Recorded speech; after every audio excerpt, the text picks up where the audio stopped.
Ji, sesuai lagi deklator aja bon. Cakno, kagungan balong pagang, geraman Pak Tun, so Pak Koli, saking sambangan moto, sudah sumirsani langsung ya, beten telep Pak Tun, Cakno, Bapak Mustiriono, Pak Koli, singgi warung kopi, beten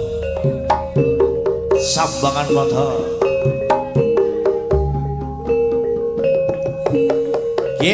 Segidalu kata gelo emas ote Bapak Erena wonten dalu kapak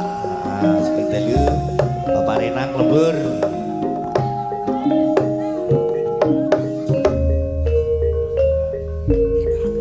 Mas Omek yang ada di Malaysia Mas iki senengan iki ajuran jero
babi alas sing gedhi jenenge celeng Pak Wujud Pak anake Semar sing cengkrong nala garing Pak Wujud nek sego liwet lawe empal goreng paling suram jeruk ya dek kacang nangi perang aja lo kerudung ya kaleh ya bias lokai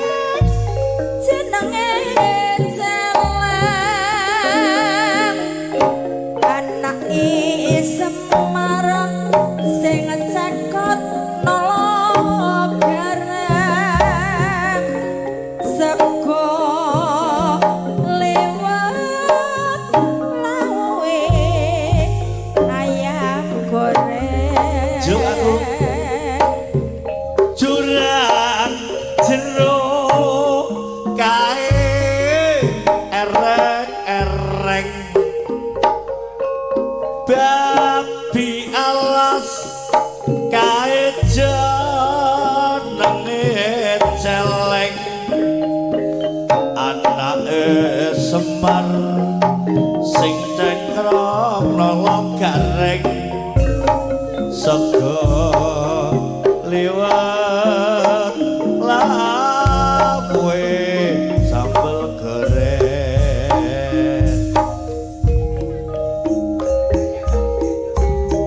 gedang dapuk pengangguran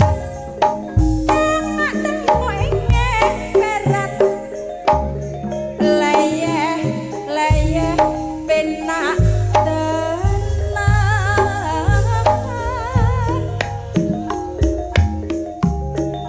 motong ngantuk mari tanggapan wetenge kluruk keroncongan leyeh penak tenan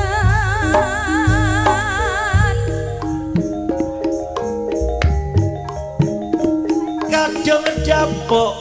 pengangguran tengok-tengok kecantolan loyeh-loyeh enak tenan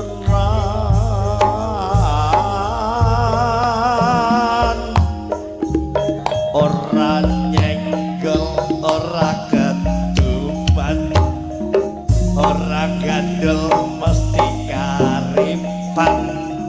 layah-layah enak tenan